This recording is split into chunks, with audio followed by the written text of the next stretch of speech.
ദൈവനാമത്തപ്പെട്ടത്. എത്ര പേര് ഇത് പകലിൽ ക്രിസ്തുയേശുവിൽ സന്തോഷമായിരിക്കുന്നു? എല്ലാവരും ക്രിസ്തുയേശുവിൽ സുഖവും ശുഭവുമായിരിക്കുന്നെന്ന് വിശ്വസിക്കുന്നു. അല്പനേരത്തെ ചിന്തയ്ക്കായിട്ട് 2 രാജാക്കന്മാർ 7:2 ഇങ്ങനെ വായിക്കുന്നു. യഹോവ ആകാശത്തിൽ കിളിവാതിലുകൾ ഉണ്ടാക്കിയാലും ഈ കാര്യം സാധിക്കുമോ എന്ന് പറഞ്ഞു. എലീശ പ്രവാചകനോട് ശമരിയ രാജാവിന്റെ അകമ്പടി നായകൻ ചോദിക്കുന്ന ചോദ്യമാണ് ഈ വായിച്ചു കേട്ടത്. എന്ത് എലീശ പറഞ്ഞപ്പോഴാണ് ഈ ചോദ്യം ചോദിക്കുന്നത്? അതിന്റെ 1-ാം വാക്യം ഇങ്ങനെ വായിക്കുന്നു. അപ്പോൾ എലീശ, യഹോവയുടെ അരുളപ്പാട് കേൾക്കുവിൻ. നാളെ ഈ നേരത്ത് ശമരിയയുടെ പടിവാതിൽക്കൽ ശേക്കേലിന് 1 ശേയ ഗോതമ്പ് മാവും ശേക്കേലിന് 2 ശേയ യവവും വിൽക്കും എന്ന് യഹോവ അരുളി ചെയ്യുന്നു എന്ന് പറഞ്ഞു. അതെ, ഇത് പറഞ്ഞപ്പോഴാണ് അകമ്പടി നായകൻ ഈ ചോദ്യം ചോദിക്കുന്നത്. അകമ്പടി നായകന് വിശ്വസിക്കുവാൻ സാധിച്ചില്ല. കാരണം ശമരിയ ദാരിദ്ര്യത്തിൽ കൂപ്പുത്തി കിടക്കുകയാണ്.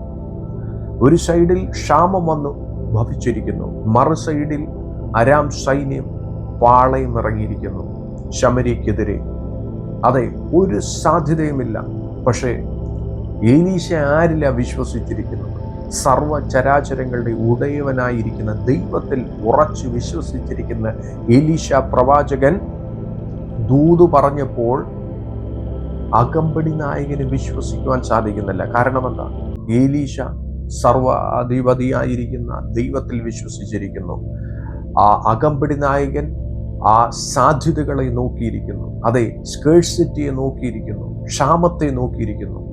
അതെ, എന്നെ കേൾക്കുന്ന ദൈവ ഇതലെ വിശ്വസിച്ചാട്ടെ. നിങ്ങളിപ്പോൾ ആയിരിക്കുന്ന സാഹചര്യത്തെ നോക്കാതെ, ആ ക്ഷാമത്തിന്റെ അവസ്ഥയെ നോക്കാതെ, ആ ദാരിദ്ര്യത്തിന്റെ അവസ്ഥയെ നോക്കാതെ സ്വർഗത്തിലെ ദൈവത്തിന്റെ മുഖത്തേക്ക് ഇന്ന് നോക്കുവാൻ തയ്യാറാകുന്നെങ്കിൽ ഇന്ന് പകലിൽ ഒരു ദൈവത്തിന്റെ പ്രവൃത്തി നിങ്ങൾ കാണുവാൻ ഇടയാകും. സാഹചര്യം ശമരിക്ക് മോശമാണ്. അകമ്പടി നായകന് ഒരു സാധ്യതയുമില്ല ഈ പറഞ്ഞ ദൂത് ഏറ്റെടുക്കുവാൻ. പക്ഷെ നിങ്ങളുടെ സാധ്യതകളെ നോക്കണ്ട, സ്വർഗത്തിലെ ദൈവത്തിന്റെ മുഖത്തേക്ക് നോക്കിയാൽ മതി.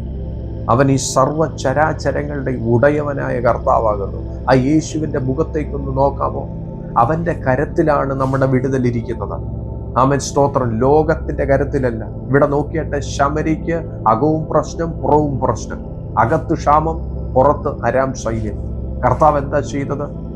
സ്വർഗത്തിലെ ദൈവം അത്ഭുതം ചെയ്തു. ഇന്ന് പകലിൽ കേട്ടാട്ടെ, നിങ്ങളുടെ ജീവിതത്തിൽ മേൽ കർത്താവ് അത്ഭുതം ചെയ്യുവാൻ പോകുന്നു. കർത്താവ് എന്താ ചെയ്തത്?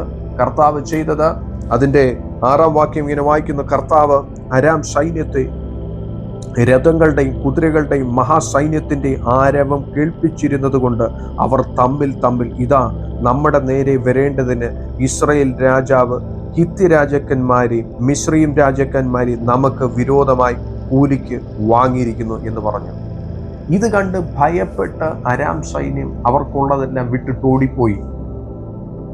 ശമരിയുടെ വിഷയത്തിന് വിടുതലായി. വിശ്വസിച്ചാട്ടെ, കർത്താവ് എങ്ങനെയും തൻ്റെ ഭക്തർക്ക് വേണ്ടി അത്ഭുതം ചെയ്യും.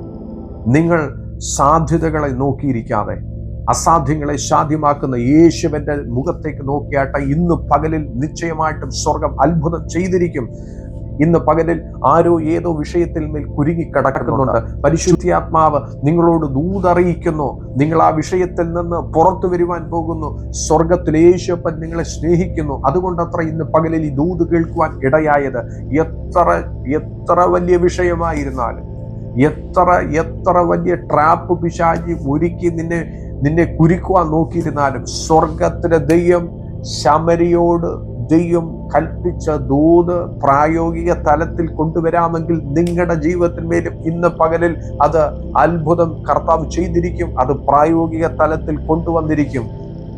അതെ, പറഞ്ഞതുപോലെ സ്വർഗം ചെയ്തു. നാളത്തെ ദിവസം, നാളെ ഈ സമയമാകുമ്പോഴത്തേക്കും നിങ്ങൾ അത്ഭുതം കാണുമെന്ന് സ്വർഗത്തിന്റെ ദൈവം ഒരു ദൂത് കൽപ്പിച്ചാക്കിയിട്ടുണ്ടെങ്കിൽ അത് ശമരിയിൽ അത് സംഭവിച്ചു. നിങ്ങളുടെ ജീവിതത്തിൽ മേലും അത് സംഭവിക്കുവാൻ പോകുന്നു. നാളെ എന്ന് സ്വർഗത്തിന്റെ ദൈവം ഒരു ദൂത് അറിയിച്ചു കഴിഞ്ഞാൽ അത് അങ്ങോട്ടോ ഇങ്ങോട്ടോ മാറത്തില്ല, അന്ന് തന്നെ സംഭവിച്ചിരിക്കും. നിങ്ങളുടെ ജീവിതത്തിൽ മേൽ ഇന്ന് പകലിൽ ഒരു അത്ഭുതം സംഭവിക്കുവാൻ പോകുന്നു. കണ്ണുകളെ അടയ്ക്കാൻ പ്രാർത്ഥിക്കും. കർത്താവെ, നൽകി തന്ന അനുഗ്രഹിക്കപ്പെട്ട പ്രഭാതത്തിനായിട്ട് നന്ദിയോടെ സ്തുതിക്കുന്നു. ഈ വചനം ശ്രവിച്ചുകൊണ്ടിരിക്കുന്ന എല്ലാ ദൈവമക്കളെയും അനുഗ്രഹിച്ച് പ്രാർത്ഥിക്കുന്നു. അവരുടെ ജീവിതത്തിൽ മേൽ സ്വർഗത്തിലെ ദൈവത്തിനെ അത്ഭുതകരം വെളിപ്പെടട്ടെ. അസാധ്യങ്ങളെ സാധ്യമാക്കുന്ന സ്വർഗത്തിലെ ദൈവമേ, അവരുടെ വിഷയം എത്ര തന്നെ വലുതായിരുന്നാലും സ്വർഗം ഇവയെല്ലാറ്റിൽ നിന്ന് വിടുവിച്ച് പുറത്തു കൊണ്ടുവരുന്നതിനായിട്ട് നന്ദി പറയും. സകല മാനവമൊത്തം കർത്താവ് ഞങ്ങൾക്ക് ആ ജീവൻ തന്ന യേശുവിൻ നാമത്തിൽ തന്നെ. ആമേൻ, ആമേൻ, ആമേൻ. ഈ വചനങ്ങളാൽ ഇവരെയും ദൈവം സമൃദ്ധിയായി ധാരാളമായി അനുഗ്രഹിക്കും.